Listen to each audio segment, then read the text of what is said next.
Electrocast. Does it ever feel like you're a marketing professional just speaking into the void?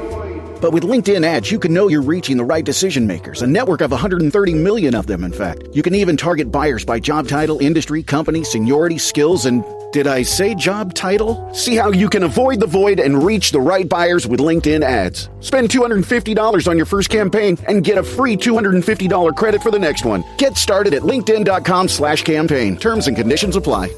So the ones that make it, I'm super passionate about. Oh, and then I have a handful of jazz songs, and so like Greensleeves or Africa. These are all the long Coltrane ones, the favorite things. Those are really, really, really pretty and fantastic. And I'm like, I can listen to a 12-minute jazz song when it's Coltrane and he's in his A game.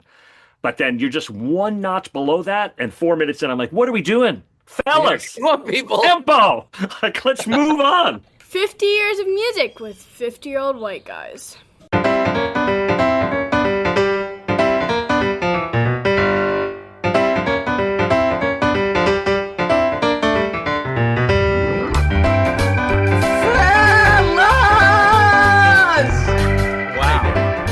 That's impressive. That was good, Jeff. You got it. You got it, baby. I probably broke. You know how like when we talk too loud on these recordings, like it's all broken up and shitty? That's probably like we just started it like.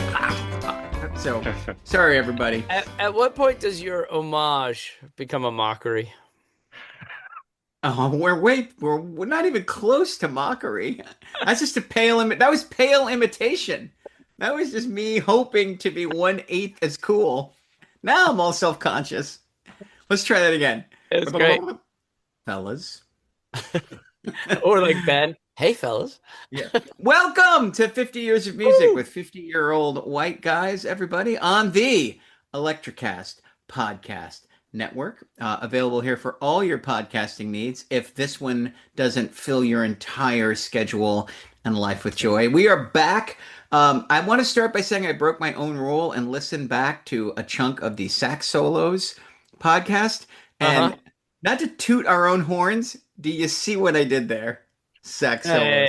Hey, yeah. But there was some really funny stuff in that episode. I don't know if you're listening Dude, I to re-listened to the and you haven't listened to that one, you got to go back because both of you made me laugh out loud in the repeat of that episode. So Wow. I re-listened to the Taylor Swift takedown with my beloved daughter Georgia. Oh, dang. And we have a light rebuttal. Light rebuttal. Should we start there? Actually, let's start with saying goodbye to a lost artist, and then we will deal. Done and done. Okay. So we lost two bassists this week, and we're going to honor one of them by being the top of the episode music.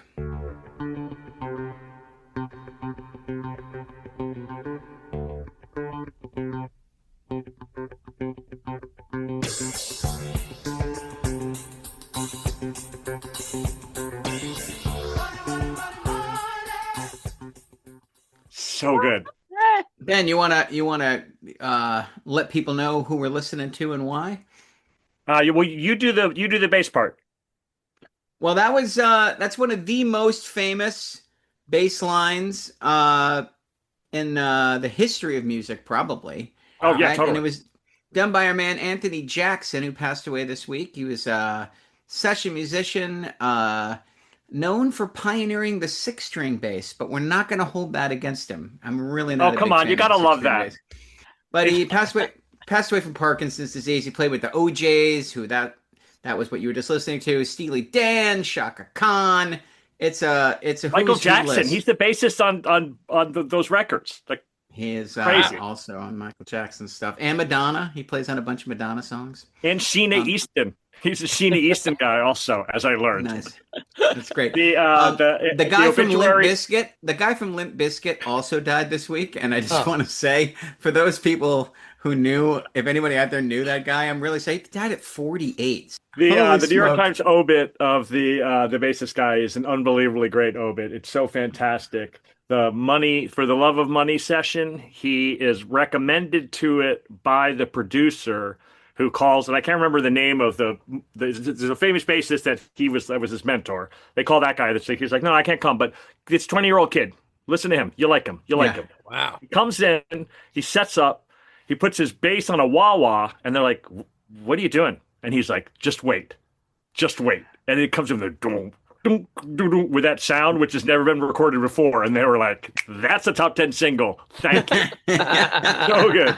So good. And then, like, it's one of these obits that just made me super happy. So then he's basically like a really successful session musician. And then he was like, but I had to take some time off because four-string bass didn't work for me. I needed the lower string and the higher string.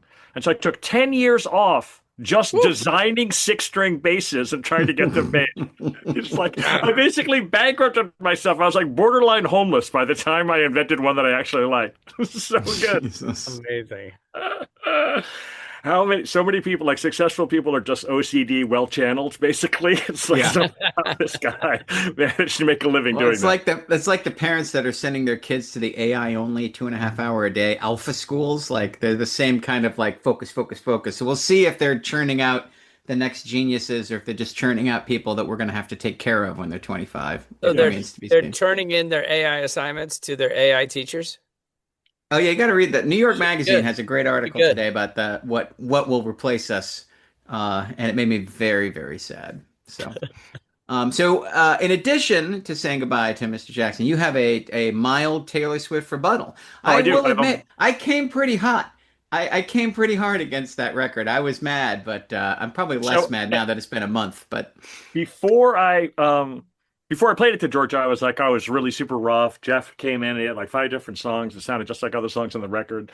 And she was like, "Oh, which were the songs?" And I was like, I don't remember off the top of my head. I know for sure one of them was Heart Shaped Box. And yeah, she went and listened to Heart Shaped Box. Then she listened to the record and she decided that Actually Romantic is actually the song that sounds more like Heart Shaped Box than the one you chose. that's hilarious. And then when I played the podcast for her, and she was like, "I guess she just cut that song up and used different parts for different songs on the record." Like she's Yeah. Love it. I love it. it's like when you're cutting up a chicken, you don't want to leave the leg there. You want to use the whole thing. Anyhow, here's George's take, which I basically agree with. So first, there's just the generic. You don't care for Taylor Swift. Dolly doesn't care for Taylor Swift. You've had it out for her. You didn't like the last record. You didn't like the record before that. You haven't liked the record since Folklore. So the odds that you were going to like this are low. That's first. Yes, fair. Second, she's really popular, and that means she's just a pinata. Everyone's going after her. 100%. And so people are just looking to grind on her. Third, Well, that has connotations that I will not accept. Hey, Hey, oh. Screw great LeBron. artists He's already in sometimes trouble for that. like she like it's not Georgia would agree. It's not her best record. It's not in the top half of her records, but she's a great artist and there's some good songs on it, and you got to let her breathe. That's I think that would be the take on it. Sure. I don't have any problem with that take at all. It's fine. And in fact, that when we recorded the episode, there weren't a lot of reviews out yet, and I was afraid that like Rolling Stone was going to give it 5 stars and do the Billy Joel thing to it. But everyone's being pretty tough on it, and so like I feel no need to add grist to the mill. Like she's obviously like people did not just swallow it like okay, another piece of genius from the genius. There's actually her next record will have to be good, and actually that's exciting because she'll probably make a great record, and we'll all be super happy about it. So. Rolling Stone has its integrity back. No, God, no. No.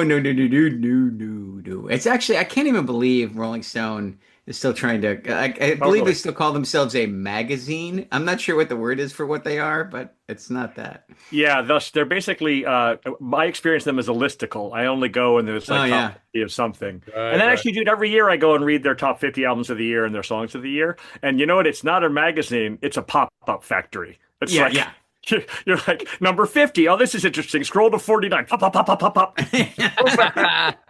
Oh man, it's like a visual explanation. You're like, we're going bankrupt. We have no money. That's how desperate we are.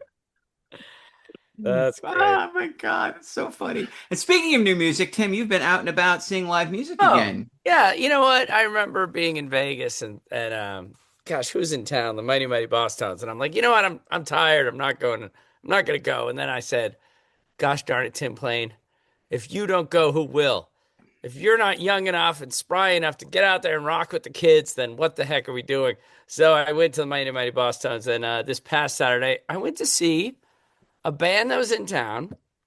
Everyone else was out of town, so it was so strange. I was home alone, and this band Dog Park was in town, and I'm like, who the heck is Dog Park? Did a little research. Uh, 4 or 5 guys met at the University of Richmond, formed a band. Now they're playing out of New York. And for 50-year-old white guys, seeing 20-year-old white guys embrace rock and roll, and not try to be Zach Bryan or not try to get face tattoos and mumble rap, but get some guitars, get some drums, get some truth. So let's play a little Dog Park to celebrate this band.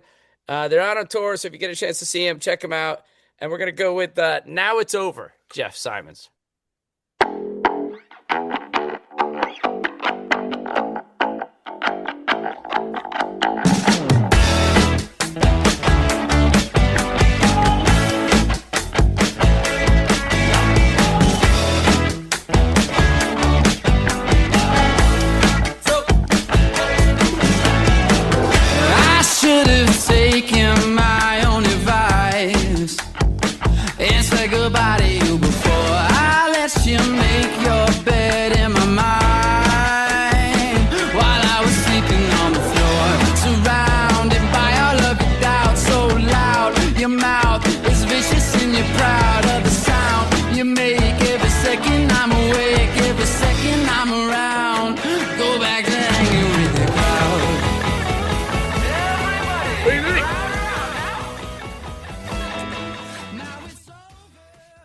Nice.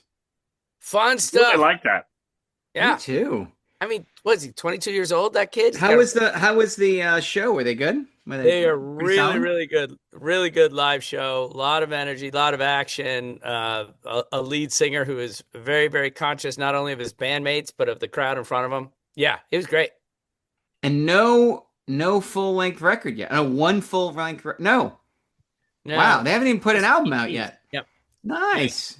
By the way, totally also thought of is it the Zootons creeping on the dance floor? Yeah. Really sounded like that with the bass line. It really did. Yeah, believe I'm aware. I mean the experience of being a 55-year-old man at this club. Oh. You know what? I'm just gonna stay back here by the wall. You kids have fun up there. Yeah. That's funny. Awesome. Well, great. And wait, hold on. Springsteen Fanatics. First, the expanded 4-disc Nebraska came out. I'm a big fan. Jeff, why don't you give us your review? I don't think any of the alternate takes of the acoustic takes are superior to the ones that he released. Okay. I'm really happy to have high quality versions of the outtakes like Losing Kind and Child Bride. I've had those for years, but they were pretty hissy, and it's cool to hear him like take lyrics from one song that he uses later and vice versa, and just hear like how things. I thought the original version of Downbound Train is like I hope you mentioned it. Craziness. Yeah. And even as an electric outtake, he's still doing that kind of breathless, no melody, like mile a minute version of it. Super cool. I like the electric versions. I don't think they're revelatory. I don't think they replace or are better, but they're not. I mean, they're good. I mean, it's fun. Like, it's basically like, what if he did a punk trio and like stripped everything down and just had a 3-piece or a 4-piece? And it's cool to hear him singing when he doesn't think anybody else is going to hear it. Like, there's something with Springsteen, the take before the master take is sometimes better because he's not doing Bruce, he's just singing. And I like that. I like that he's a little bit pulled back in those performances. I didn't have any purpose for the Count Basie theater old man versions of the acoustic tracks. I didn't mind them. I kind of like them.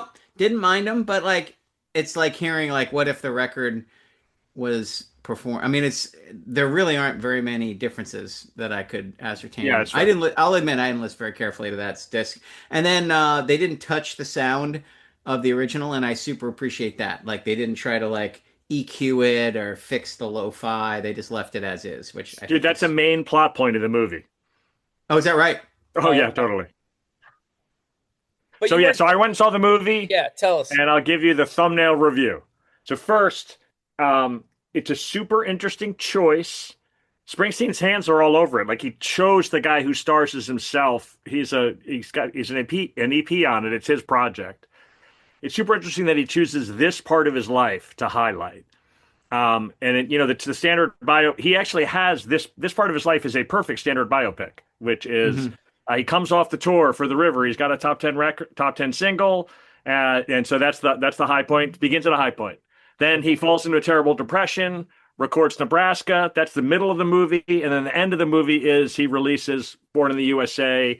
Gets into therapy, stops being suicidal, changes his life, and we end. And I think this is an actual thing that happened, right, Jeff? Like, there's a famous giant stadium show where he brings his mom out on the stage with him when they're dancing, the dancing in the dark, and it's like a total and 80,000 people are screaming along with it and losing their minds, and it's like a look, ma, look how well I did moment.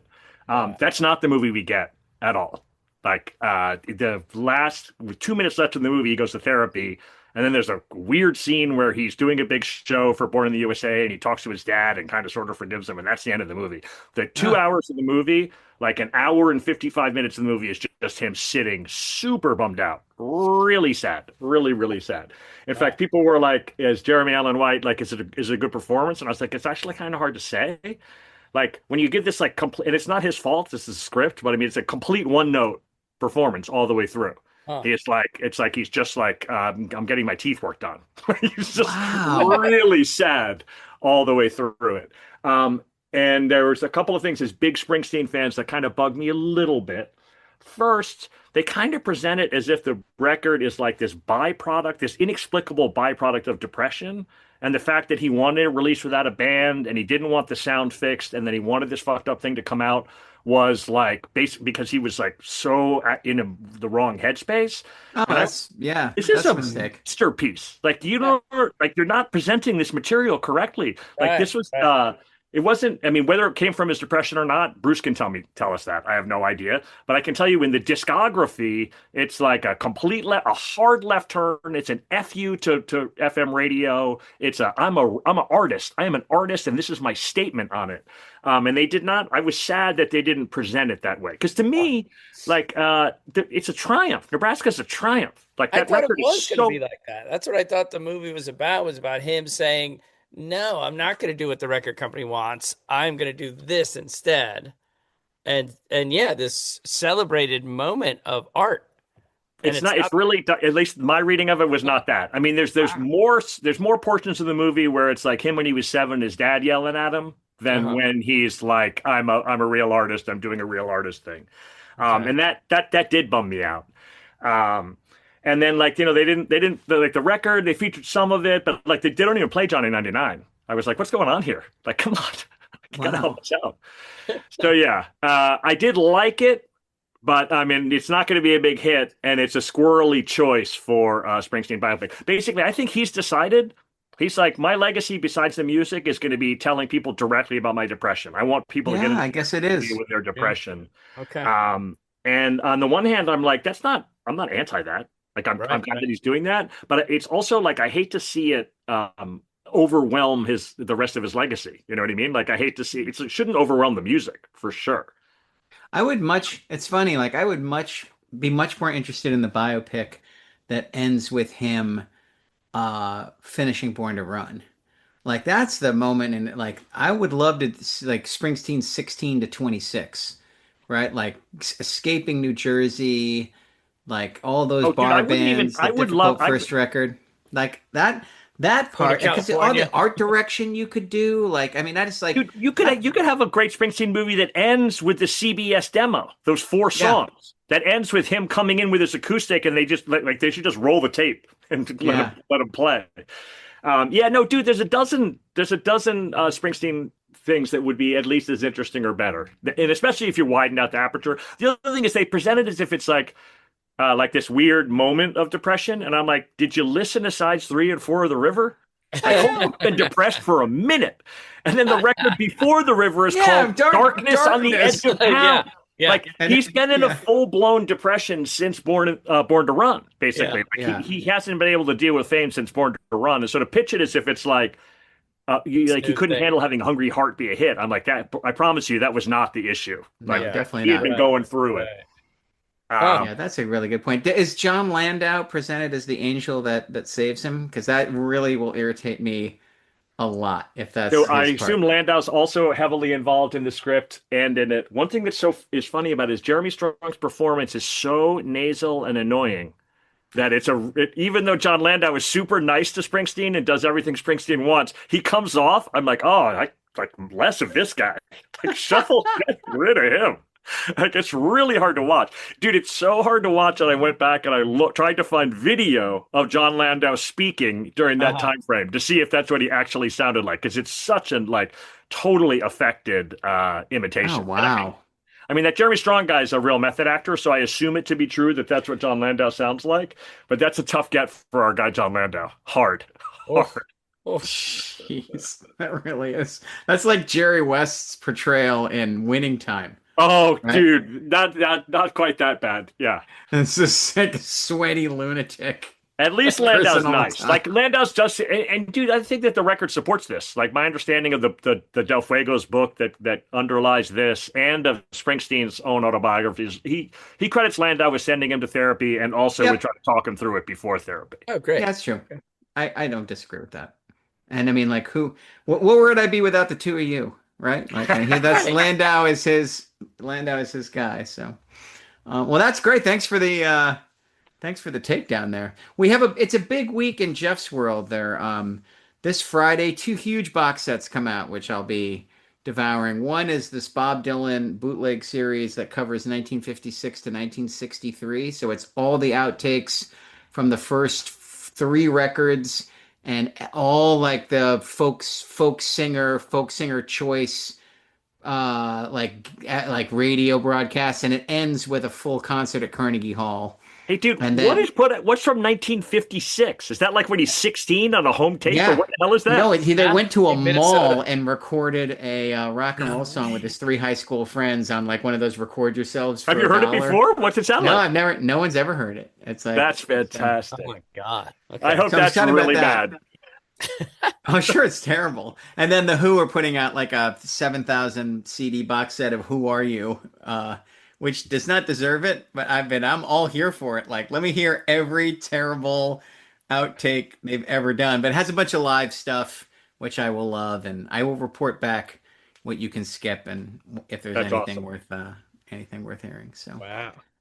And Springsteen's not a bad segue for tonight's topic. If you've listened to Jungle Land or if you've listened to Thundercrack, the man occasionally, or Rosalita, or New York City Serenade, early Springsteen's got some stretched out epic tunes, and that is what we're doing tonight. We're doing long songs. We're going to talk about when they enter the zeitgeist and what fuels them, and if they are defensible or any good, and if so, which ones, and why they have kind of come and gone and come back actually in the last like whatever 70 years. So I picked a pretty wonky topic last time we did live music, and it's wonky this time, but it's going to be good. We're going to have a good time. So Oh, I'm super into this one. I'm going to introduce us Yeah. with the first big, long, sidelong hit. And when you recognize it, you can raise your hand.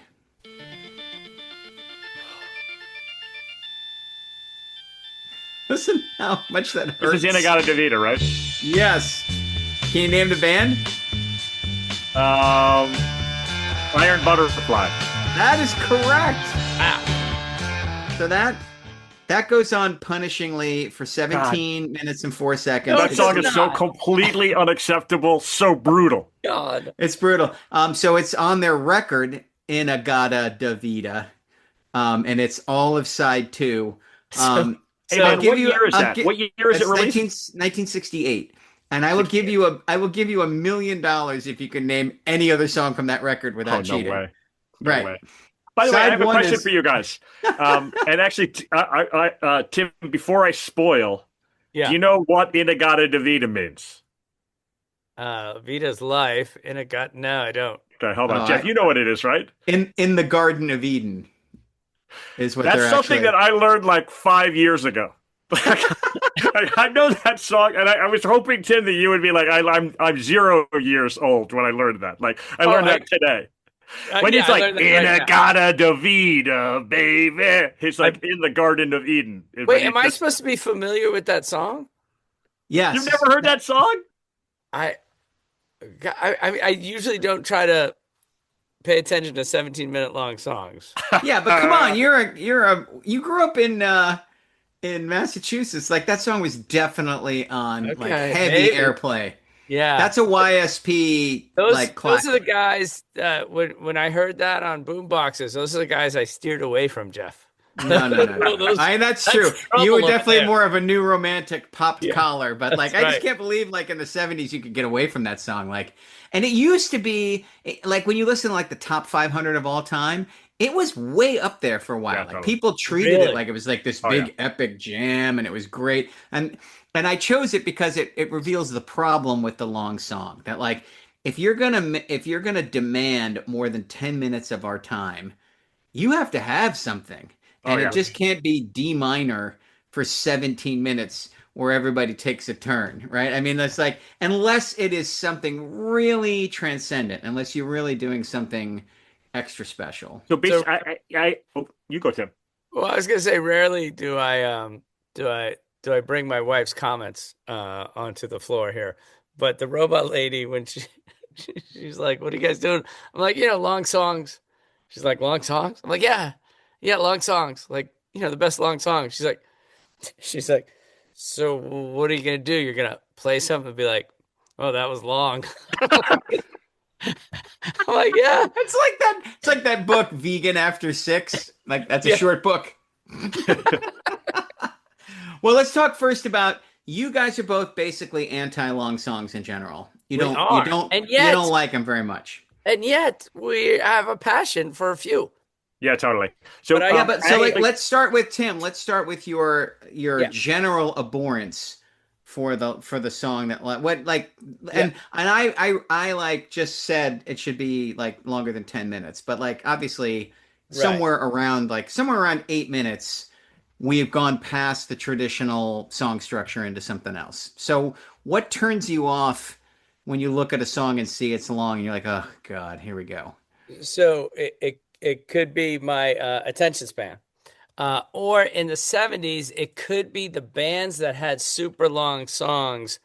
I found those songs to be, um, I don't know, like hard to get into, or maybe they're just too self-involved and too self-congratulatory, and they're not inviting the audience in.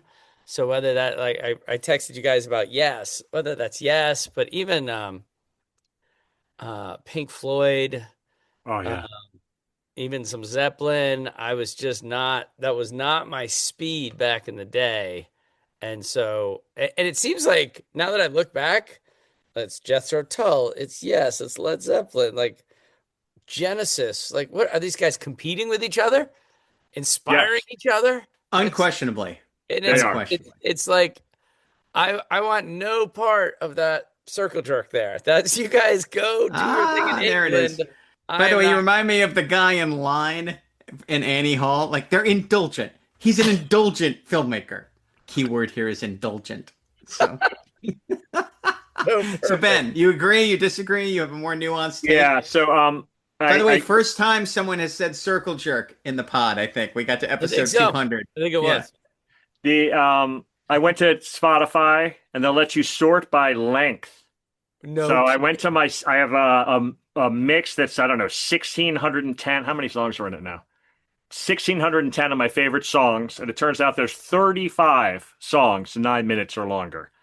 So it's not like I don't like any songs that are long. But looking at these songs actually gave me like a little rough taxonomy and reminded me of some. So there's certain categories of things that are just completely out.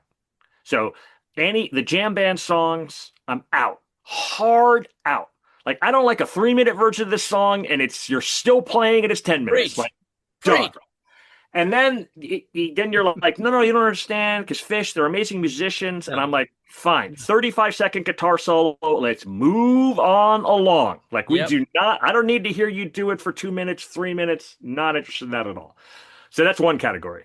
The second category of song, and actually there are examples of this kind of song that I like. You can do a pretty decent 9 minute or longer, amazing story song Yes. It's a little bit like going to a dinner party. If someone tells a 25-minute story, what are the odds it's good? Like every once in a while, I hang out with somebody and they start on a story, and I'm like, where are we going here? And they keep Yeah. going, and I'm like, wait, I'm actually like, we're going someplace. I kind of dug Yeah. this story, Oh, but this is that does great. not mean I'm Great not pick. recommending it. I'm not like, go ahead and try out your 20-minute story on Ben Barton. I'm not interested. Most of the time, it's bad, and more stories, like most like conversations like that, are going to be bad. It's possible to make a long one, and then when you do, I give it extra credit. I'm like, oh, fantastic job by you. Yeah. Another category of them is the yes category, and some of the Zeppelin songs are like this, where it's actually 4 or 5 different songs jammed together, right? And for a while there, this is like Stairway to Heaven and Hotel California and Freebird. These are bands like they feel like they're required to do a song Yeah. that's part slow Yeah. and part fast. Um, Generally speaking, again, there's on like hilariously, I almost chose the 14-minute live Freebird, which I consider to be a masterpiece. When he's like, play I it pretty said for no Atlanta, live tracks, I'm like, but I would have forgiven you. But when he's like, play it pretty for Atlanta, I'm like, oh yes, you will. He will. He's gonna play it pretty for Atlanta right now. for a while, yeah. Yeah, totally. Dude, I don't even mind that. That 14 minutes is 14 minutes well spent. That being said, most of the time, so for example, for Yes, Roundabout is an example of a song where, I don't know, there's 6 different parts to it, and I like 2 of them. And if they'd cut it up into 6 songs, I would have been like, hey, now, I can name 2 Yes songs I like. Pretty That good 2 album. 6 a Roundabout. But then they jam in the other stuff, and I'm like, well, I got some bad news for you, fellas. Now I don't like the song because you included 4 bad parts with 2 good parts. And again, that's super hard. Like if you go to a place and they're like, oh, it's like for dinner, we're going to take 6 famous meals. We're going to jam them all together into one. And I'm like, it's possible I'm going to like that. Seems unlikely, though. Interesting. And that's my actual issue. It's just I basically love like, it. the degree of difficulty, every minute you keep playing, the degree of difficulty goes up in terms of keeping my interest. Like it's just harder and harder and harder. So the ones that make it, I'm super passionate about. Oh, and then like I have a handful of jazz songs, and so like like Greensleeves or Africa. These are all the long Coltrane ones, the favorite things. Those are really really really pretty and fantastic. And I'm like, I can listen to a 12-minute jazz song when it's Coltrane and he's in his A game. But then you're just one notch below that, and 4 minutes in, I'm like, what are we doing? Fellas, Come on, people. tempo. Like, let's move on. I have two questions. One, I'm hoping that Jeff Simons' 3 Portraits is one of your 35 songs at 10 minutes. Oh, is it longer than seconds. 9? It's 10:38. I guess you didn't pick that one for the 1600. It's all No, right. no, dude. Number Also, 2 is, hold on, does hold on, anybody remember? Wait, I had does the anybody original one where that was 3 different songs. Oh, okay, fair enough. But I like all 3 of those songs. There you The go, there 3 you go. Portraits is fine. The second question is, Tim, do you remember what Ben's very first choice was for best song, for Song of the Year? From 1969? 9. I just mentioned it because it's 17 minutes and 6 seconds long. No, it's not. No, it is Wait, not. In a Silent Way, Miles Davis Oh, okay. Yeah, sorry. was your choice. Maybe it was Album of the Year, But but that's like jazz, right? That's That was jazz. the record. I'm Yeah, just totally. saying, the guy who's like, "Oh, it better be going somewhere." That is a tone poem that like breathes, mentioned, and barely A plus- moves for 17 minutes. So A+ my other jazz question. songs. All right, A+ and jazz you songs guys are make fine. great points, and most people agree with you. I have one more follow-up question for the 2 of you. Do you like novels? Yes, I'm a huge novel person. And Right, so- dude, I've made a project of reading long novels. So, exactly. Both of you actually like to carry around a big, thick novel. You also like really long, epic movies, right? Depending on the movie, but yeah. So one of the feel things you're leading the witness. one of the things that I think is interesting is most people agree with you, and most people are like, yeah, right, don't bore us, get to the chorus. Who do you think you are? 3.5 minutes? And I'm very interested to know whether that's training or whether that's technology or how we got to that, because people sometimes complain when a book is too long. People sometimes complain when a movie is too long, but boy, are they pissed when they think a song is too long. Like, more than any other art form, the idea of indulgence being measured in 45-second increments haunts musicians and their compositions. And I'm really curious about like just the whole history, like songs start like oldest songs we have are very short, right? Like the Brandenburg concertos, right? The first long form composition that anybody probably knows is Vivaldi's The Four Seasons, which is 35 minutes long, but it's in multiple parts, right? So it gives everybody a break. And Wait, is then you've that got before or after the symphonies? When are all the symphonies? the symphonies come right after that. Okay. So after, right? And then you've got all these symphonies, which are these big, long, 25-minute, and they're always in 3 or 4 movements. So like, again, like they give you a little break, but they expect a whole lot of you. And then things get really short again, I think, because once you can capture music on disc, you can only get 3 minutes of it. Yeah. And so Totally. you get all these 3-minute, 4-minute, 78 RPM. Yep. Then you get the long player record where you're like, wait, I could do 18 minutes aside. And people start to expect more music with their purchase. And then people are like, well, what if the compositions expand a little bit? So we've had this kind of like wild. I assume songs were short back in the day because nobody could afford the paper to write them down. Right? You don't have symphonies until paper is affordable to the point where you could write all these crazy parts and hand them out to musicians, right? And then who is the artist that introduces the long song to popular music? Who's our guy? Who breaks the mold? And you know what? Question. You don't have an actual answer. So why don't we go to the torture basement? Okay. Wait, hold on. Like you're not going to? Are you counting the jazz records? Like I mean, No. jazz records in the 50s.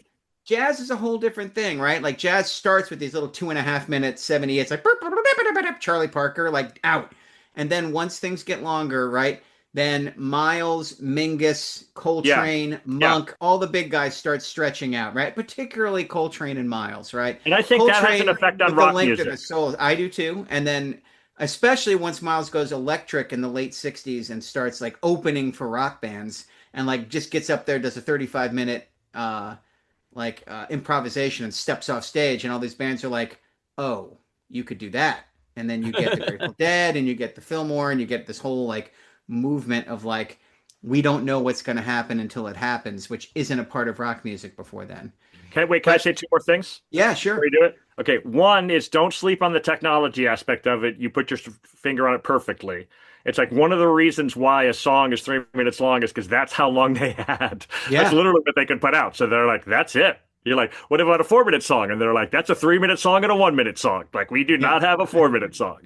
And then when the LP comes, that changes, right? Now all of a sudden you have the room. Dude, also, and this is mean-spirited, and I apologize for being mid-spirited, but I will note, like, if you're Led Zeppelin, you put out Led Zeppelin 1, and you're like, I could write 2 or 3 more 3-minute songs, or I could just put out several 6-minute songs. Like, it's not tricky math. You know what I mean? Like, I just play a little slower and stretch it out and add a longer guitar solo. I got a 7-minute song and we're done here. You know what I mean? Your time is going to come. This eats up. That's like an inning eater, you know, like they got the singles on it. And then they're like, why would I put out more singles? I can just put in a 6 or 7-minute song and kind of fill that up. Like they've got the space to do it. And it's also like they have a financial incentive to do it. That's right. And as the technology gets longer and longer and longer, we have more and more and more expectation. Once like a CD can be 71 minutes long and people are kind of half expecting a new record to be an hour long, like you get these long songs at the end of records, partly because they're like, what the hell are we going to do? We've written 14 songs and we're still only at 51 minutes. Like we might need to put a big long tune at the end to justify the purchase. I think that partially explains the relative disappearance of it too. I mean, it's like now it does, like there's no barrier whatsoever. Long, short, don't have to put out a record. You don't have to put a single. You can just release the shit whenever you want, in whatever pace you want, in whatever shape you want. And I think that has a pretty big effect on it. But what's fascinating is I was looking at my own collection of long songs, which is a little bit bigger than both of y'all's. Yeah. And we start getting them in the 60s. We get a lot of them in the 70s, and then they go away in the 80s.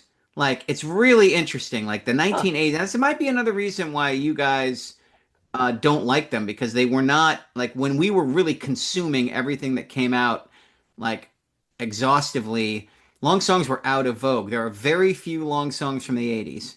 And then the jam band movement in the 90s, like, in the death of the Grateful Dead and the emergence of that as, like, a subculture, But now there's lots of long songs. Like there are lots of bands who feel completely comfortable just stretching it out. The new Car Seat Headrest record has 3 enormously You heard me long bitterly songs complain on it. about that a couple But they're episodes there, ago. right? The Joy Formidable, your boy Corey Hansen that you brought up, King Gizzard and the Lizard Wizard have a bunch of 15 to 25-minute songs. Not the jammed out live versions, but these like crazy constructed, right?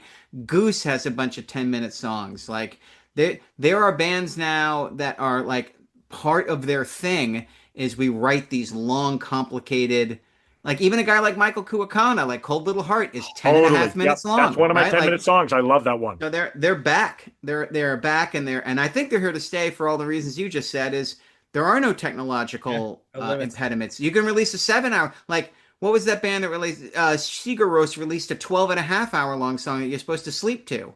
Because you can. They were like, well, fuck it. We'll just do an all-night song, right? And a lot of it is just crickets and chirpings and the E chord droning out. But it's an interesting idea. Like now that a song could be forever and technology will just record you until you hit stop, people are they're gonna try and stretch things. But let's do the torture. I picked 6 great songs from the 60s and I picked 6 great songs from the 70s.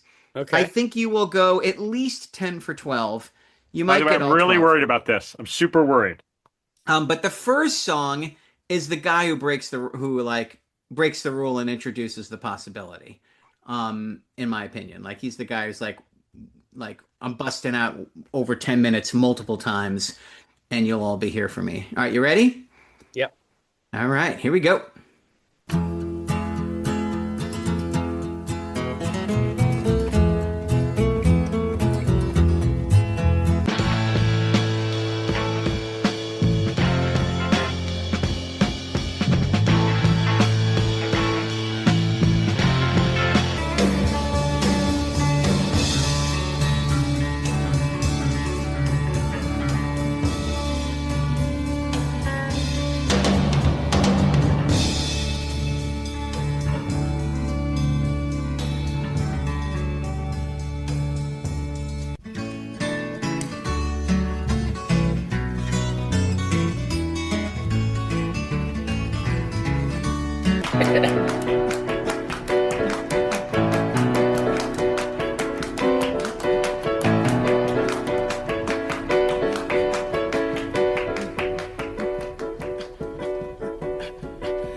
So this one you got to pay attention to the guitar.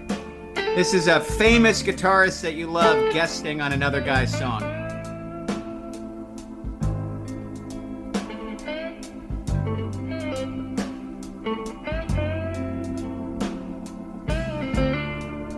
And this is the last song from the 1960s.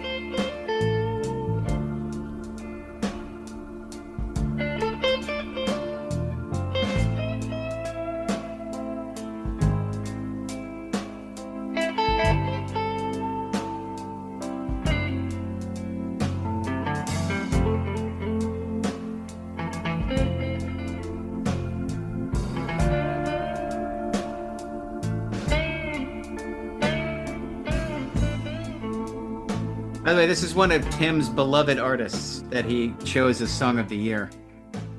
All right, here come the 1970s. No, stop right here. Let's just do this. Let's get the 60s out of the way. First of all, you the got it. 70s have any words? What, you can't give us words? You don't need words. Help a brother out. Like this No. like 6 slow, crappy instrumental parts of endless songs. You are not helping me at all. That was really mean. First of all, you First, should know all those. You should know all those. You should know all those. Timmy, I I thought it. the first one was a Bob Dylan song. Do you agree? It is. It's Desolation Row. They're It's sending the first selling 15 postcards seconds of of the hanging. They're selling postcards of the hanging, 10 minutes and 35 seconds long. The gigantic song that ends Highway 60 Run Revisited. That record has the Fantastic job, longest. The set side track 1 is Like Rolling Stone, the longest #1 hit single of all time up to that point. It's 7 minutes. It closes with an almost 11-minute song. Like Highway 61 Revisited is like, I will do whatever the hell I want, whenever the hell I want it. Yep. So great, absolutely, Awesome. 1 for 1. I Next did not up, get number 2. I think number 2 is a Neil Young song. it is. Do you know which one? It's I don't know, Cortez the Killer. What? Now it's Cowgirl in the Sand, which is almost 11 minutes long, and it's the point, right? It says A minor to F for a really long time. He wrote it when he had 103-degree fever, and he wanted to like get that sense of kind of being lost for a long time in the tune. It does not bother me. It is really elemental and simplistic, but I've never listened to Cowgirl in the Sand and been like, I like Again, it. singing. I could use some singing. Yeah. Do you have any more songs written in a fever dream? That'd be great. I believe Christ, number you guys. 3 is Led Zeppelin, and I think It's Your Nope. Time Is Gonna Come. No, it's not? the Doors. It's the It's Doors. the Doors. Oh, it's the end, huh? Yep. Okay. By the way, number- if Timmy can get it, I will brook no pissed offedness. Like your boy Tim was like, got it. Apocalypse Now. First of all you had to do was go, "This is the end," and I would have gotten Yeah. it. You could have just Well, helped me out. that's exactly why I didn't do Help a it. brother out. First of all, when I do the torture basement, it's a friendly basement. I see how it goes is. now. Hey, Timmy, you could probably get 4. I got 4. I can because it is a torture basement, so it has to be that stupid Thanksgiving song we hear every year. That stupid Thanksgiving song. Alice's Restaurant. How do you, yeah. Timmy? You are made out of smiles and joy and chocolates. How do you not like Alice's Restaurant? I That hate song's that. adorable. That song is adorable.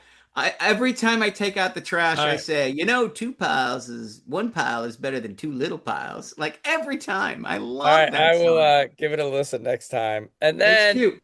you took one You of got my the- possibilities. Oh, I sure did. Wow. Look at you. What is it? It's is it Sinner Man by Nina It's Simone? Sinner Man by Nina Simone. Excellent. That was gonna be that was in the running for one of my picks. I mean, that's an awesome song. Again, I got exposed to it thanks to a film, a movie starring Pierce Brosnan as a jewel thief or art thief or something like that. Is that the Okay, one? beautiful. Yeah. All right. So you're 5 for 5. So I don't want to hear that it was too hard. You crushed it. This last one was the hard one. Any idea? Anybody recognize the guitar player? It's Eric So- Clapton, huh? It's Dwayne Allman. Very good. Dwayne Allman, It's the other guitar that sounds exactly like the Layla record. So he's playing on a different artist's record. He's playing on a different artist's debut album. The song is called "Loan Me a Dime," and the artist goes on later to record a song that Tim especially loves called "The Lido Shuffle." Let's go, Boss Skaggs. This is I Boz love it. Skaggs. Boz Skaggs' first record. This song's fantastic, Ben. You got to give it a No try. way. No, It's first of all, you're giving me a fantastic. 10-minute song of a Boss Skaggs first record to be like, I expect everyone to go 12 for 12. This is an easy I did peasy not. one for you. I said It's a 11 no thank for 12. you. That's a no thank That's you. the hard one. Let's move on to That's the the hard 70s. one. Let's just Wait, move. wait. I got nothing further to say about Hold Boss on. Skaggs' first record. Hold on, I would like to bring a little piece to the proceedings. I want to say what you said earlier, Jeff, about training. And yes, I like reading novels, but I don't like reading bad novels. Totally agree. Bad novels are just a pain. And I want to give it a chance. I'll give it 150 pages, but it's like, oh, you know what? This isn't for me. And that's fine. I'll put this down and go to someone else. So like when we came up with this project, Did either of you read Infinite Jest all the way to the end just to say that you could? I did not know. But Ben I did. didn't even try. Oh, okay. Tim, you and I both read Ulysses. Yeah. There were plenty of moments in Ulysses where you weren't like, I am not having fun. I am just going to But- keep going. But this is the point of what I'm saying is I had a guide showing me the way and telling me that this is really good and really important. And so like when I came up with my list of long songs, I had 15 and I was quite proud of myself. That's good. No, dude. And Timmy, this is a great point. I love this point. Note, when I go to the bookstore and I'm like in the current fiction area, I'm not like, what's the biggest, fattest one? Like, because you know, my favorite thing to do is to read a 1,500-page book I don't know nothing about. That's where I like to start. No one does that. Dude, I read War and Peace and I really liked it. And you know why? But you know why I really liked it? It's because when a book's that long and they're like, it's the best book ever written, I'm like, it's probably pretty good. It's probably pretty good. All of the long books that I've read and liked are like Classics. massive, gargantuan. You have to read Middlemarch. You have to read Yeah. Moby Dick. You have to read War and Peace. You have to read Brothers Karamazov. Like these are books that have a reputation to be great. And then when I read them, I'm like, you know, I can't believe that was like War and Peace. I was like, I can't believe I made it all the way through that, and I even kind of liked it. Like I even kind of liked it. But that's because of what it was. Like if it's like the ordinary book that's 800 pages, you're like, dude, you're just swimming upstream, man. Like, what are the odds this book's going to be good? Are you suggesting that the 27-minute version of Chuck Does Torture by Fish is not War and Peace too? I don't know how I feel about that. So what I want to say is, let's tell our listeners right now that we will create a Spotify playlist, because Ben had like 35 songs on his playlist, and you came in with I still don't get this, 175 potentials that you got down to 50, I think. I got to 50, yeah. Let's create a playlist. Like, these are long songs that, you know, the good thing about that is it'll be a 24-hour playlist. Yeah. It'll be a long playlist. Well, real quick, and then we'll get to the 70s. I went and I was like, well, what about Radiohead? Radiohead have any good long songs? So I Googled Its best song is long. Longest song by Radiohead, Subterranea, an 18J long ambient Radiohead piece. That I was like, nice. 18 days. Nice. That's a long song. Right, I do like Paranoid Android though, which is 7 minutes and very good. All right, here we go. This is the actually. First of all, how about a word from our fine sponsors? Oh, Let's geez, hope not Halliburton. Yeah, and then we'll be back with some more music. Who would sponsor long songs? Life is hard, but finding a really great podcast makes the days go by so much easier. Hi, my name is Blue Telusma. I'm a writer, an emotional intelligence coach, and the host of Humanize with Blue Telusma, a podcast where we believe that when you humanize everyone in the room, a great conversation is almost guaranteed. Join us every week here on Electricast as me and my guest co-hosts unpack big topics and interview even bigger personalities with a sense of humor and a dash of mischief. If you're looking for a new best friend in your head, we've got you covered. Electricast. Well, I was about to make a very bad joke, but right. I'll refrain myself. Okay, here we go. The 1970s. Woo! That's all you get.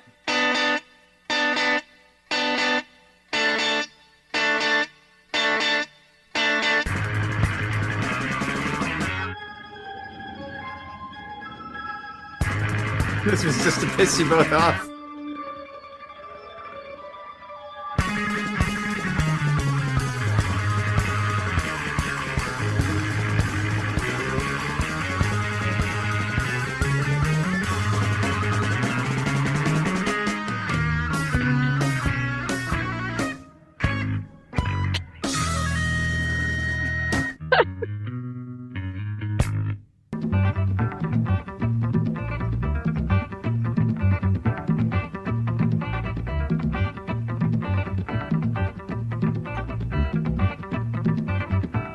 This is my guy from the sax solo. I know who this is. I know. I don't tell me because I got this one. All right.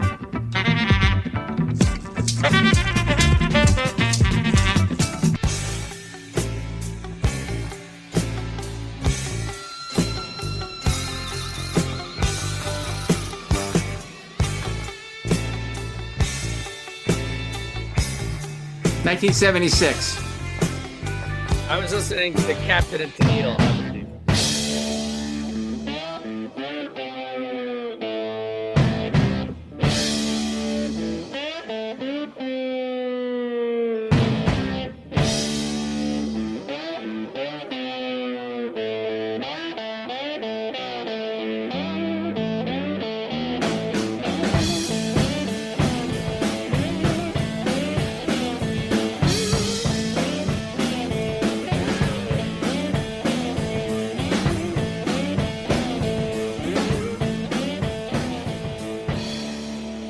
And then there's the Baker's Dozen from the 80s, just for good luck. Oh, thank God.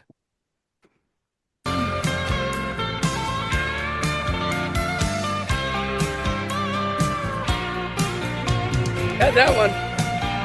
There you go.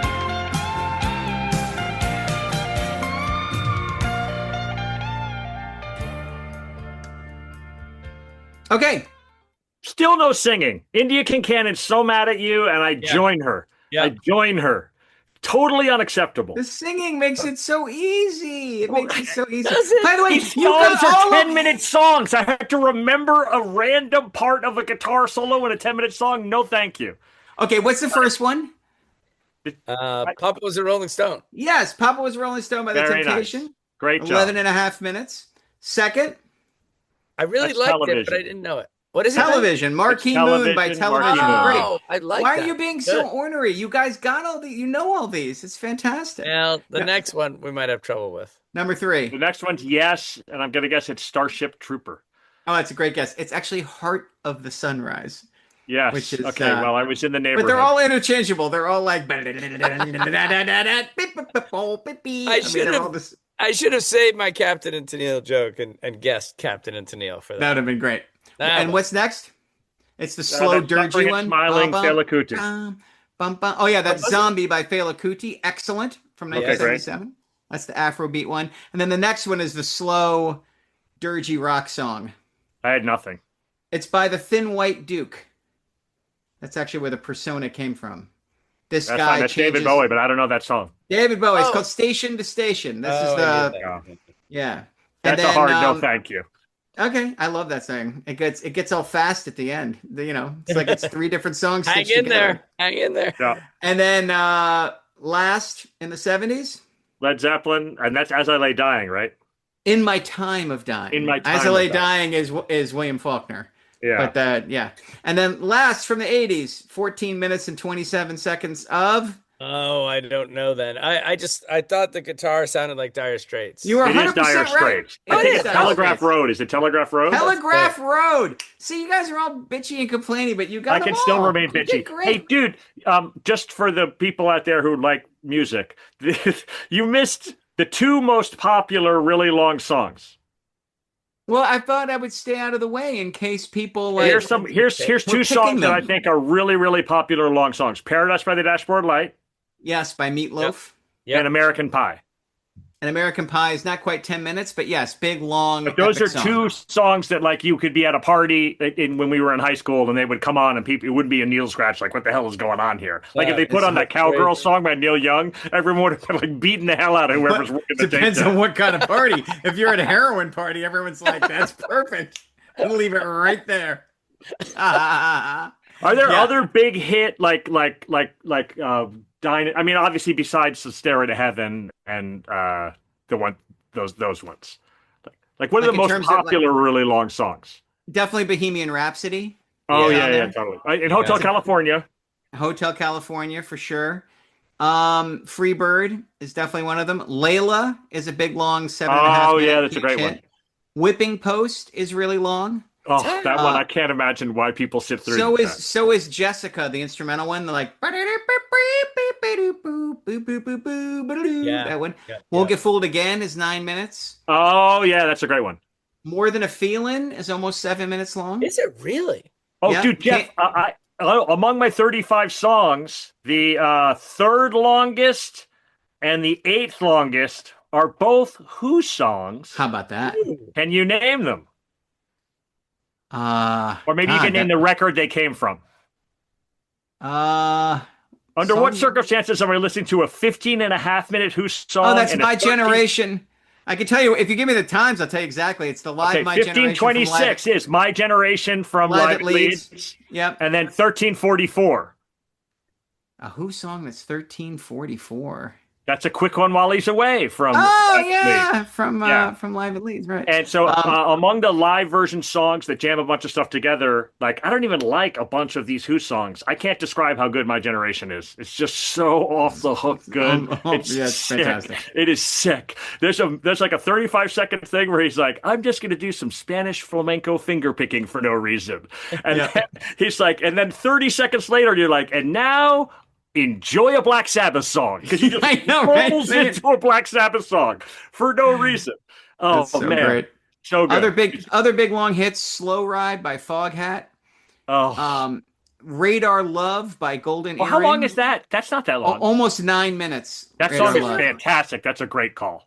Yeah, that one's a big long. And of course, both the end and When the Music's Over by the and Light My Fire by the Doors are all super long. Yeah. Yeah, and Hurricane, Bob Dylan, also very long. Oh yeah, dude, Dylan's the very master of beloved. it. Dylan's the master of it. Like those long story songs are unbelievable. If we hadn't already discussed it, I definitely would have chosen Highlands. That's the longest song I have, 16 and a half minutes, Highlands. It's a I banger. fucking love It's a that. banger. And dude, I can't hear it enough. I cannot hear it enough. And every time I hear it, it brings me just unbridled joy. Oh, and let's not forget the entire 43-minute "Thick as a Brick" by Jethro Tull. Yeah, good lord. Well, dude, and also "Murder Most Foul" is Bob Dylan's most recent 16-minute entry. Yeah, I know he's got a bunch of them into the canon. Oh, also, Ben Barton. In my research, Stone Roses have a couple long. Oh, Fool's Gold. He's one of my 9-minute songs. I love Fool's Gold. That song just smokes. That song is so good. That song is so good. All right. Well, great. Let's hear from the folks who reluctantly have a song to pick, and then I will tell you what I think is the quintessential, absolutely center square bingo, Alpha and Omega long song album. Oh, good. Okay, great. You want to go first, Timmy, or want me to go first? I would like you to go first. Thank you very much. Okay, so as I said, I went through my song list. Yes. Really enjoyed it. I actually just sorted it by length and started at 9 minutes and listened to every song in a row from it, and it was fantastic. I had a bunch of really, really good choices, some of whom we've already discussed, right? Like I definitely would have chosen Highlands, but we've already done that. The live version of Idiot Wind, just so unbelievably good. We've already discussed that. So I just and then the unbelievably hilarious 14-minute version of Rapper's Delight, which is in fact a delight. That's an example. I put that in the story song category where it's like, it's just the story keeps going on, but you're fine. You're like, dude, just tell me more. Keep going. I don't even care. 14 minutes of this dumb bullshit. I can't wait to hear more of it. So good. I always, when he gets to his friend's house for dinner, that's when I'm just oh my God, it's so good. Put my feet up. So good. With something that looks like cheese. So I was actually weird. Like I had to choose between the different genres. Like, I really thought hard about Midnight Rambler, the live version by the Rolling Stones, where you take a 5-minute song and you make it 10 minutes, and it's like 3 times better. So good. Wow. It's so good. So the live version of it, where they rearrange it and mash it up, that's one of my favorite long versions of songs. There's a bunch of Pearl Jam songs that fit in there also. But I decided to go with the particularly unusual long song. It's my favorite Rapper's Delight aside. It's my favorite version of a pastiche song, and it's a listenable long rap song. It's the last song on Paul's Boutique. Oh! Eboy Bouillabaisse. Now, something that Spotify did that's very annoying, and of course it makes sense for the Beastie Boys because they get more money. They divided it up into songs. When you got the record, one of the things that's fun, Jeff already mentioned it, was like, first of all, when the entire side of a record's a song, like you look at the first side, you get the vinyl, right? So it's got the stripes in it, and you're oh, look at that. And then you turn it over, and you're like, something's missing. No stripes. No stripes. Where's those stripes? I don't see the rings of Saturn here. I just see one long wall of vinyl looking at me.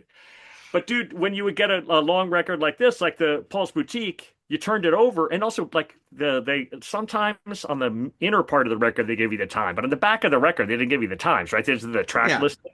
So it's like you pull it out, you put it on, you listen to side 1, you turn it over to side 2. This happened in the Clash one where they've got the hidden song, where they've got Train in Vain there too. Yeah. Where you're looking at a big fat thing and you're like, whoa, look at that. At the end of this side, something funky's gonna happen. Like we're gonna get a long song.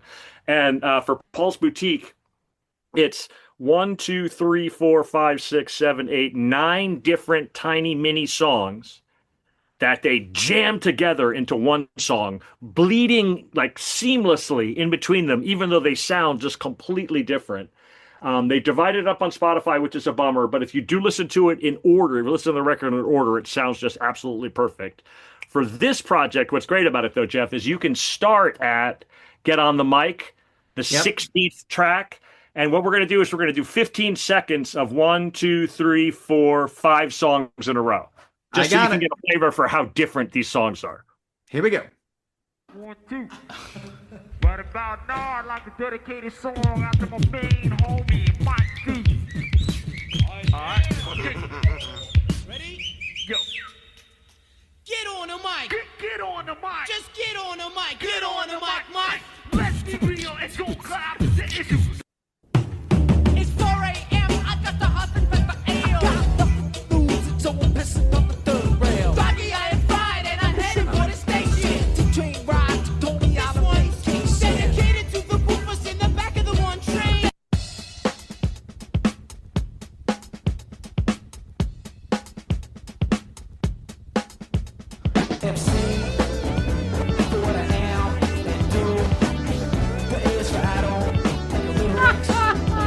forgot about that one.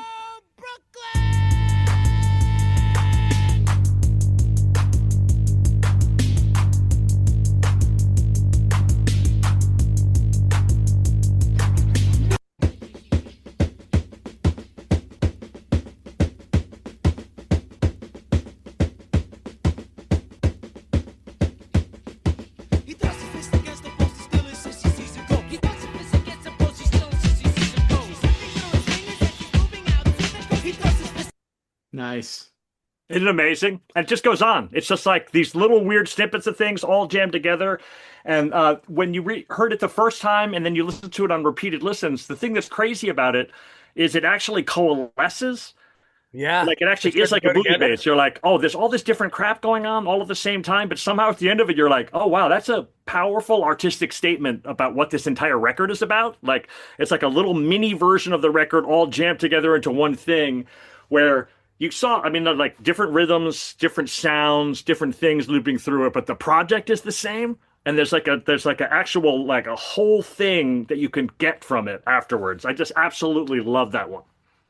Awesome. Great choice. What is it? Can you name the sample on that last one on Dropping Mains where that bop bop bop bop bop bop bop bop bop bop and the keyboard is from? Now, what is it? It's Hey Pocky Way by the Meters. Oh, that's amazing. Isn't that great? Cool. So cool. Such a great one. Ben, what is a bouillabaisse? Bouillabaisse is famous New Orleans soup that's got sausage and seafood in it, and they jam it all together. It's got okra. They just dish it out on top of dirty rice, and it's unbelievable. To quote Costanza, though, like, all I'm saying is I wouldn't order the bouillabaisse.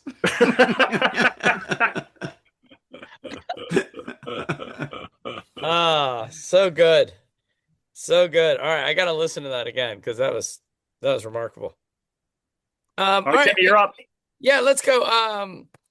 Here are a couple of other songs that we haven't mentioned. We haven't mentioned Purple Rain, which goes on for a long time. And the live version, over 20 minutes. Oh, my God. Yeah, live version, when Prince just goes off. Incredible.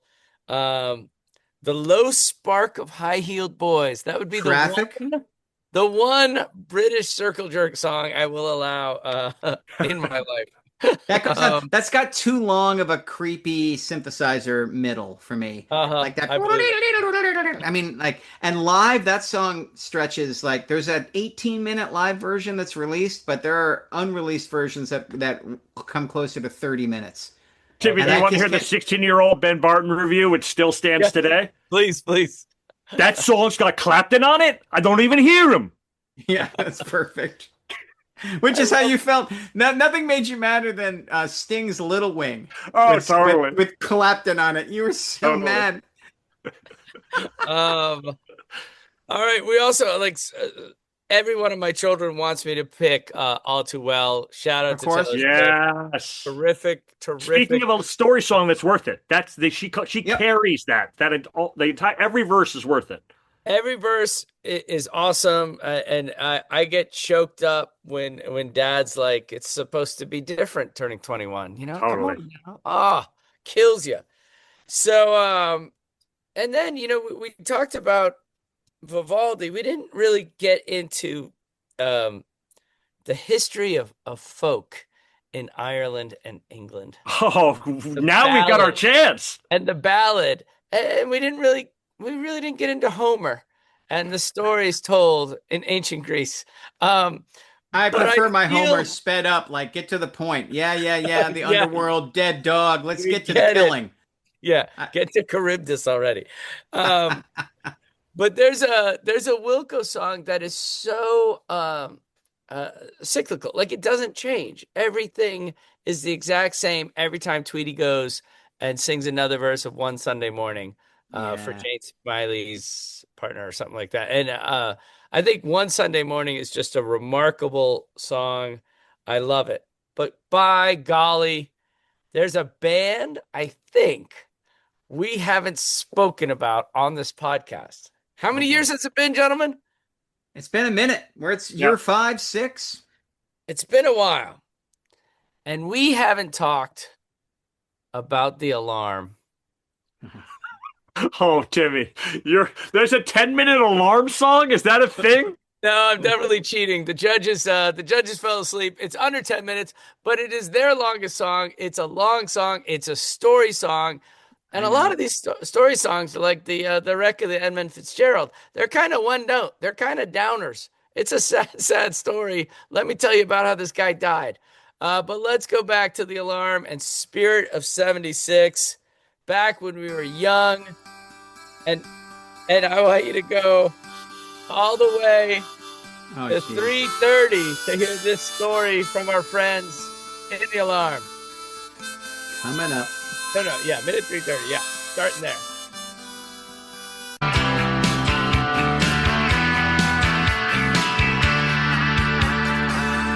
And Peter seen his dreams come true, but that don't make him no hero. He's just one of the lucky few. If a man can't change the world these days, I still believe a man could change his own destiny. But the price is high, that has gotta be paid for everyone who survives. There are many who fail. I've seen my friends caught out in that crossfire. All their dreams and hopes smashed on the funeral pyre. I will never give in until the day that I die. I'll give myself some independence, carve out a future with my two hands. Oh my friend, oh my friend, oh my friend. Somewhere tonight out on the street, somewhere beneath this city's heat, in the eyes of strangers who pass me by. Oh, life is cruel and so unkind. Oh, the spirit of 76. You know, we all had dreams. We all were going somewhere back when we were teenagers, just running around the streets of Brighton. Yeah, but not everybody has their dreams come true. Nope. What's unforgivable about this song is that the 76 referred to here is, of course, 1976 Of course, with the emerging of course. British What punk else movement. would we be But an talking? American audience, of course, sees Spirit of 76 and is like, awesome, 1776. And they are so nakedly trying to confuse the American audience to listen to this song. I don't know what you're talking about. This is I just find that. this is news to me. I did not know Did that. you go through an alarm phase, Ben, or were you all out? No. And actually, Oh. I just looked them up on Spotify, and I was like, I seem to remember not liking this. That's my recollection. Is I don't like this. I don't. I can't even tell you why. I mean, it looks like rain in the summertime is their big Now, hit. that's not a Yep. great song. But Ben, you were there for the British invasion. You loved Duran Duran. I did like Duran Duran, but the alarm was apparently it's a step too far for me. Do you remember there was a live concert on MTV performed during the daytime at UCLA, and like Martha Quinn like introduced the That band? sounds like a terrible idea. Longtime listener Phil Gutierrez was in that crowd. He is one of the dots bouncing up and down in For the Pauley Alarm? Plaza for the Alarm in LA. So Yay. I went through a very brief Alarm phase. I like got declarations like I think I like these guys, and Strength came out, and I thought the album art was cool, and I brought it home, and I was like, Yeah. ooh, these songs are all kind of talking to each other. And then it just like, it felt like the Alarm for me was like, I really like these guys. Oh, no, wait, I really don't. And then when they bailed on us, when I was supposed to open for them in Buffalo, and we had the worst night of my professional life playing to angry, drunk Alarm fans who were not listening to the Wait, Alarm. why but did they listening to bail? us. They bailed on you? Yeah, What? they played a show in Boston and he blew his voice out. And so they canceled the Buffalo gig, which was when we were starting the tour with them. So we show up in Buffalo in the middle of winter in a terrible snowstorm. The guy's like, I got good news and bad news. The bad news is the Alarm aren't coming. And the good news is you're headlining. And then like, there's like 200 like old drunk Alarm fans. And like, Rich Price is like, all right, this next song's called The Breakup Breakdown. And we get like 90 seconds into the first song and like 80% of the audience just peels out. And it's like negative 50 and like, I mean, it's dangerous to leave the place. And they're like, we'd still rather be out in the cold. It was so Did rough. anybody call it out where they like play Rain in the Summertime? Did they want to do alarm covers? I begged the band. I was like, if we come out and play Marching On or like any Alarm song right out of the gate, they will love us. Like, we just have to come out like, and believe me, we had fucking hours to learn a cover, and I just couldn't talk everybody into it. The guitar player was like, "No, we need to win him over on our own terms." I'm like, I might have to strangle you in the parking lot when this is over. Who said that? No. Oh, it's That's so bad. amazing. Terms. That's amazing. You our terms are being ignored. You weren't like, these people like The Alarm. Right. That's what they like. God, if it had been a different era, I would have just got up there and started singing "Spirit of '76" and dared them not to follow me. But that's amazing. All right, great choices both. I love the eclectic nature of the Ben and Tim choices. They continue to feed. So you are right that I think the long song peaks in the '70s with the big prog rocky bands, right? Rush, yes. The funniest one, without question, we have not mentioned this ridiculous band, is Emerson, Lake and Palmer. Oh, good Lord. That was not mentioned on purpose. Emerson, Lake and Palmer have a record called Tarkus, which is about an armadillo, half tank that rises out of the dystopian apocalyptic nightmare and has to fight other half animals, half monsters for control of the earth. It's a 20.5-minute song in 6 parts, part 5 is called Battlefield, when the two monsters are poking at each other. And then part 6 is called Aquatarkus, when he goes back into the water. So good. If you haven't listened to ELP's Tarkus, in fact, what are we if not? I'm just going to give you the first 30 seconds because it is really unbelievable. I played this in the van this morning for the kids I drive to school, and they said 2 hilarious things. The first one was like, "This sounds like the music they play at you when you're on hold." And then they said, "This sounds like Mario Kart," which I thought was just like perfect, crystal clear. But here's what this sounds like. Wait, I gotta get the starts. Ready? Here comes the start.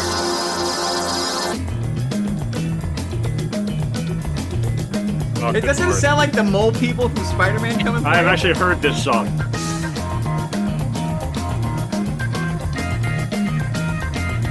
This goes on for over 20 minutes, very similar to what you're hearing now. What? It's just unforgivably bad. Oh my God. So there's so much bad. Has anyone else had the experience of a person who realized ELP and won't let it go with you? Have you had this? No. Yes. Oh yeah, I have a friend who's just like, what about "Welcome Back, My Friends" to the song never ends? Like, what about? And of course, that song's called like Karn Evil 9 or something. Totally, yeah. No, this is way less. This is actually a lot more difficult, probably, than your friend. So when I was director of the legal clinic here, and I was in charge of the staff, and so a woman retired, I hired a new woman, and she's a super lovely person, a very hard worker, and she's really took a kindness to me because I hired her. She still calls me boss. You don't work there anymore. Anyhow. She was like, "I see that you like music." And I was like, "I do." And she was like, "You must be an ELP fan." And I was like, "No, no." No. I didn't want to be a dick about it. I wasn't like, "No, I think they fucking blow." I was like, "No, it's not for me. Like the song's a little long." She's like, No. I know you love them. Oh. So the entire time I worked there, first of all, she was like my Facebook friend, and she would Facebook message me with ELP videos, and then she would come by my office and be like, "Did you check that one out? I hadn't seen that one before. It's a live version." And I was like, I hadn't seen that one either. I gotta tell you, I had never watched that before. AI is incredible. It can teach you how to fry an egg and even write a poem, pirate style. Yarr! But it knows nothing about your work. Slackbot is different. It doesn't just know the facts. It knows your schedule. It can turn a brainstorm into a brief. And it doesn't need to be taught. Because Slackbot isn't just another AI. It's AI that knows your work as well as you do. Visit slack.com/meet Slackbot to learn more. It was so brutal. Amazing. She was just trying to be nice, and and it was also one of those things where it's like I kind of stepped in it. You know what I mean? Like it's a situation. Like under other circumstances, the wise thing she would have been like, "You like music ELP?" I'd be like, "No, I really don't care for them." Like that would have been the right answer. If I'd done that, I would have been so much better off. Oh yeah, because you didn't know that like she was going to be hitting you with ELP bootlegs or like footage from Isle of Wight. So yeah. So there's a lot of bad, like I am not a defender of the long song in general. I have way more tolerance than the two of you and probably most people. I love the long live version where each instrument pushes themselves to the edge of their ability. I'm here for it when it's good. I'm intrigued by compositions that are really long. Like I love the ambition. And at the same time, when it's bad, it's terrible. It's like a bad song for way longer than a bad song when it's short. Like, I mean, I understand the law of diminishing returns on a long song is endless, right? But there's one album that for me is like the top of the mountain of this craze, of the craze of like, we need to write long concept songs. And this is an album I actually really love, while also acknowledging that it's very silly. It's a silly record by design, but I actually think the three songs that the three the songs, record, Jimmy. Do you hear this? I heard it. The three-song record. Yeah, it's a 3-song record. Actually, it's a 4-song record. And the first of all, I'm not awesome at division, but you're not off to a good start. That's bad. Well, no. Bad. You'll be angry. There's one song that's broken into two parts that's 90 seconds each. And then there's a 17-minute, 11.5-minute, and 10.5-minute song. And they are all related to each other in terms of design and content. This band is famous for long compositions. All the way back to their very first record. The very first song on their very first record is 9.5 minutes long. They have several albums with side-long, ridiculous compositions like Atom Heart Mother and Echoes, Shine On You Crazy Diamond. Oh, this is you're Pink getting Floyd. it now. This is Pink Floyd, and it's Pink Floyd's probably least popular record in the moment. Oh, but it has since become, fantastic. Shush! It has become It's just a Animals? cult classic. This is Animals by Pink Floyd. God, this record blows. Oh, I like I'm this going to do record. you the favor I didn't do the ELP woman. I hate this record. Fair Don't enough. send me this record. So there's 3 songs, and they're called Dogs, Pigs, and Sheep.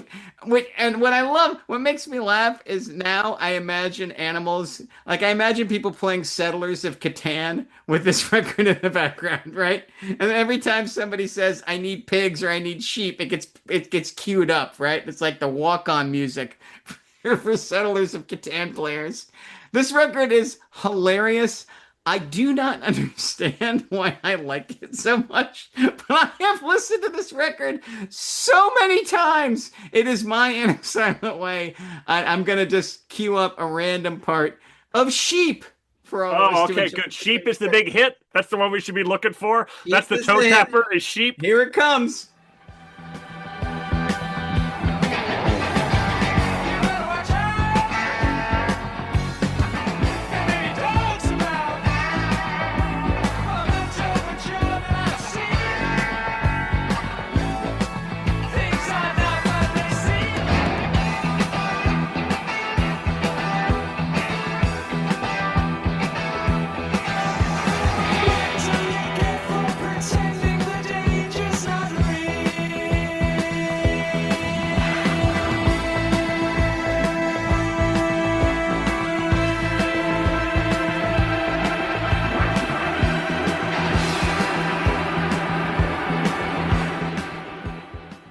It's classic Pink Floyd mid-70s. Like, if all these songs were 4 minutes long, you'd be like, yeah, it's a pretty good Pink Floyd song. I do not know what possessed them to stretch them this way. But it's And this is after the mentally ill guy left, right? Like, this is not the way mentally after ill Sid guy's left. fault. So, like, here's how it goes. So, the first record without the mentally ill guy is Metal, and that has Echoes on it. And then you get a movie soundtrack, and then you get Dark Side of the Moon. Boom, everything explodes. Then you get Wish You Were Here, then this one, then The Wall, and then the final cut. And then the band breaks sandwich up. between Wish You Were Here and The Wall, that's just fucking insane. Yeah, and it did not do well upon its release. You think? It didn't do well? Mainly because the mix is so dark and weird. You know, that and, is and the crazy. problem, the mix. Yeah, it's shut not up. that it's 3 20-minute songs about animals. Dude, nobody That's not gave a the shit problem. about that in 1977, for sure. Yeah, Once I understand your concern now, but back then people were like, "I am here for that." This is a No, they are this is a not. world in which Tarkus sold 700,000 copies. Like people were fine with Dogs, Pigs, Sheep. First of all, it's Asbestos. go Tim. Asbestos, the 1970s people. But I mean, I was so concerned that Ben was being overly harsh on the alarm, and then you got into the Settlers of Catan walk-up song. And I'm like, oh, I think I'm okay. I knew I was going to get hammered, but They I brought don't these even know. speakers out to the animals and they played for the sheep, and the sheep were like, "What the fuck did we do? Like, No, why'd you have actually, to name it after us? Can't you bother if you someone remember- who's not us?" And the if you remember pigs are the like, "Dude, you cover- haven't even heard our song yet. We wish we were the sheep song." You remember the cover of this album is a pig floating over. Oh, Madison? dude, and they brought the floating pig back. I remember that was a big deal when they were touring with the floating concert pig. tour. I remember that. Oh my God! Yeah, so that's the pig from Pigs. I can't believe I had complete. So first of all, I've listened to that entire record all the way through. And Timmy, I bet you had some version of this experience. When I moved out and lived with Jeff for a year, he had his whole record collection, and being a good friend, I was like, "Dude, listen, just pick out any record you want to listen to it." Okay. And I just let him pick all of his favorite records, and he just piled them up for me, and I listened to him, and I really, really enjoyed it. I learned a lot of especially the early punk stuff. I didn't know anything about that. I learned all about that there. Jeff had so many great selections. I don't mean to make it sound like it wasn't a very So worth. he's gone off to work, and you're staying there listening to his music that he's. Oh yeah, totally, dude. I had this crazy job where I was like the freaking school bus driver, so I had all this free time in the middle of the day. So I would be listening to Jeff's record and playing Madden. Like that was what I did during the day. And when he tried to do, wait, let's just so you know who you're dealing with. His goal with Madden was to win the whole thing in the Super Bowl with the 1992 Tampa Bay Buccaneers, who had gone 3-13, and the only way you could do it was to dive for 3 yards, dive for 3 yards, dive for 3 yards, dive for 1 yard, and use up all the time of the first half and go up 7-0. But if you left the other team 8 seconds at the end of the game would just back to pass, 80-yard touchdown, you lose. And every once in a while he would mistime it, and I would hear him no, fucking no. I hear the controller go bangity bing bing bing bing, and I was Buccaneers lost now. And then he would start over. He was a masochist and I'm 15-1, not good enough. So you can imagine the fugue state that I'm in, right? I'm just totally in the zone. And the record's on, and so I'm playing the game, and every once in a while I'd look up and I'd be like, wait, this is still a thing? This lousy, crappy Pink Floyd song is still happening? And then I'd be pause the game, get up, walk over to the record player, and I'd be like, oh my God. Oh my God. We got more time. The song is 25 minutes long. Talk about No Rings of Saturn. That record is just whoosh. Oh my God, there's a great WKRP where Fever is playing Dogs by Pink Floyd, and the boss comes in and he's looking around and he thinks Johnny's asleep, and he reaches over and he's like, don't touch that. And then he's like, do you hear dogs barking on this song? And he's like, I hope so. That's amazing. I can't believe that is in that part of their career where they actually put out good records. I mean, Wish You Were Here, it's got some bad songs on it, but that's a good record. And I mean, obviously, Dark Side of the Moon is what can you say? There's a bunch of good songs on that record. Yep. It's a weird one. And it's why, for me, it's the perfect, you love it or you hate it. If you listen to Animals and you're like, whoa, I like all these long songs. Boy, have I got a rabbit hole for you. And if, many people, you get into minute 7 of Dogs and it slows down and you hear, woo, ooh, what else? What else is on? So first of all, you go over and you stop it, and you're like, then the guy's like, we've got good news for you. You are also not interested in opioids. I'm so excited. I just went to Google, and as soon as we end this, I'm going to watch the WKRP scene because it's WKRP featuring Pink Floyd Dogs. I'm I'm in. I can't wait. Yep. It's not as great as the Turkey episode, but it's really funny. Fantastic job, Jeff. Timmy, what is our next? Thank you. That was fun. Where are we going? Great work, Jeff. So hilarious. The other thing the robot lady said, I was like, well, Ben's got 35 favorite songs over 10 minutes. Jeff's got 150. And Helen said, so you're just going to listen to them? And I'm like, I'm never coming up out of the longest basement podcast ever. All right. Well, what we've got is our 7 deadly sins. We have conquered greed in our lives. We have conquered sloth in our lives. We have conquered lust in our lives. Next, gentlemen, we have to face wrath. Oh, dude, wow. this is going to hurt my feelings. That's a tough one. By the way, conquered is the wrong verb, Timmy.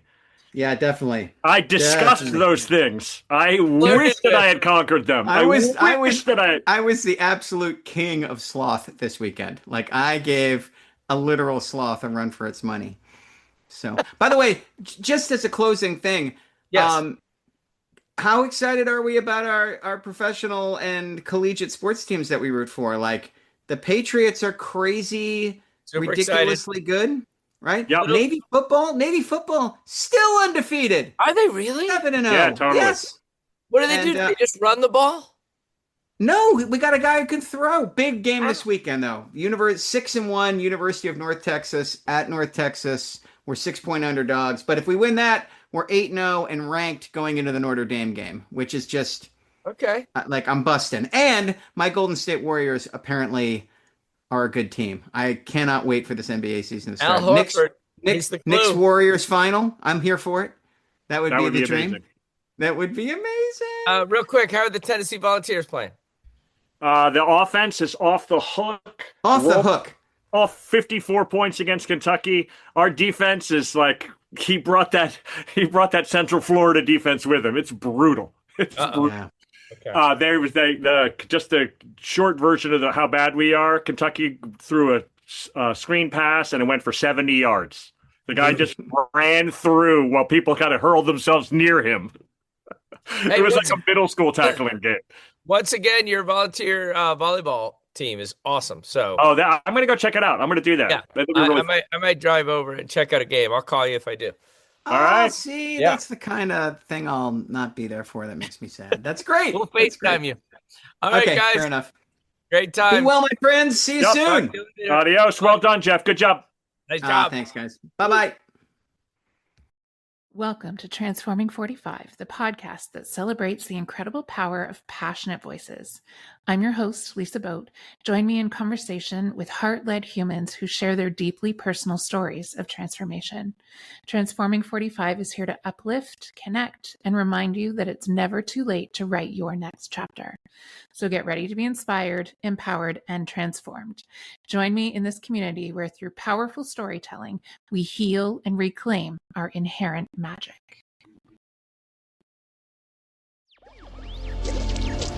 Electricast. Everyone has heard about the U.S. space program, but what is actually going on at NASA? Get the real story in 4 minutes or less with the NASA Daily Podcast from Electricast. Join astronauts and researchers as they conduct groundbreaking experiments, work on the International Space Station, and reach for the stars. NASA Daily, your cosmic update. Electricast. Electricast.